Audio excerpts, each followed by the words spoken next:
Grand ಆಗಿ launch ಮಾಡಿರುವಂತ ಈ ಕೆಫೆ ಕಡೆಯಿಂದ ಪಾಕೆಟ್ ಫ್ರೆಂಡ್ಲಿ ಮೆನ್ಯೂನ ಇಂಟ್ರೊಡ್ಯೂಸ್ ಮಾಡಿದ್ದಾರೆ.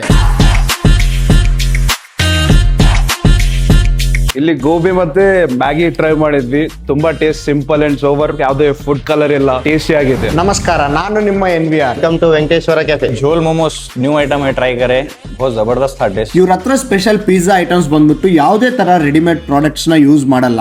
ಇವರೇ ಫ್ರೆಶ್ ಅಂಡ್ ಪ್ರೀಮಿಯಂ ಇಂಗ್ರೀಡಿಯೆಂಟ್ಸ್ ನ ಯೂಸ್ ಮಾಡಿ ಪಿಜ್ಜಾಸ್ ನ ಪ್ರಿಪೇರ್ ಮಾಡ್ತಾರೆ. ಆಕ್ಚುಲಿ ನಾವು ಗೋಬಿ 65 ತಗೊಂಡಿದ್ವಿ. ನ್ಯಾಚುರಲ್ ಇದೆ, ಚೆನ್ನಾಗಿದೆ. ಇವ್ರ ಹತ್ರ ಸೂಪ್ಸ್ ಬಹಳ ಪಾಕೆಟ್ ಫ್ರೆಂಡ್ಲಿ ಇವೆ. ಟೇಸ್ಟ್ ಮಾಡ್ಲಿಕ್ಕೆ ಮೈಂಡ್ ಅಂಡ್ ಸೋಲ್ ಬಹಳ ರಿಫ್ರೆಶಿಂಗ್ ಆಗಿದ್ವು. ಫಸ್ಟ್ ಟೈಮ್ ಬಂದಿರೋದು ಕೆಫೆಗೆ. ಫುಡ್ ಎಲ್ಲ ತುಂಬಾ ಚೆನ್ನಾಗಿದೆ. ಫ್ರೆಂಡ್ಸ್ ಜೊತೆ ಬಂದಿದ್ವಿ, ಎಲ್ಲರೂ ಚೆನ್ನಾಗಿ ಎಂಜಾಯ್ ಮಾಡಿದೀವಿ. ಅಟ್ಮಾಸ್ಫಿಯರ್ ಆಗ್ಲಿ, ಆಂಬಿಯನ್ಸ್ ಆಗ್ಲಿ ಎಲ್ಲ ಚೆನ್ನಾಗಿದೆ. ಸೂಪ್ ಮತ್ತೆ ಇದು ಗೋಬಿ 65 ಆರ್ಡರ್ ಮಾಡಿದ್ವಿ. ಓವರ್ ಆಲ್ ಚೆನ್ನಾಗಿ ಎಕ್ಸ್ಪೀರಿಯನ್ಸ್, ಚೆನ್ನಾಗಿದೆ ಎಲ್ಲ. ಇನ್ನು ಇವ್ರ ಹತ್ರ ಮಿಲ್ಕ್ ಶೇಕ್ಸ್, ಮೊಜಿತೋಸ್, ಸ್ನಾಕ್ಸ್ ಅಲ್ಲಿ ಗೋಬಿ, ಫ್ರೆಂಚ್ ಫ್ರೈಸ್ ಮತ್ತು ಬರ್ಗರ್ಸ್ ಅಲ್ಲಿ ಇನ್ನೂ ಬಹಳಷ್ಟು ಐಟಮ್ಸ್ ಇವೆ. ನಿಮ್ ಫ್ರೆಂಡ್ಸ್ ಜೊತೆ ಕ್ವಾಲಿಟಿ ಟೈಮ್ ಸ್ಪೆಂಡ್ ಮಾಡ್ತಾ ಸ್ನಾಕ್ಸ್ ಅಂಡ್ ಲಸ್ಸೀಸ್ ಎಂಜಾಯ್ ಮಾಡ್ಲಿಕ್ಕೆ ಇದೊಂದು ಬೆಸ್ಟ್ ಸ್ಪಾಟ್ ಅಂತ ಹೇಳ್ತೀನಿ. ಇವ್ರ exact location Navodaya college opposite the Venkateshwara cafe ಅಂತ ಇರುತ್ತೆ. ಒಂದ್ಸತಿ ಹೋಗಿ ವಿಸಿಟ್ ಆಗಿ ವಿಡಿಯೋ ನಿಮ್ ಫ್ರೆಂಡ್ಸ್ ಮತ್ತು ಫ್ಯಾಮಿಲಿಗೂ ಶೇರ್ ಮಾಡಿ.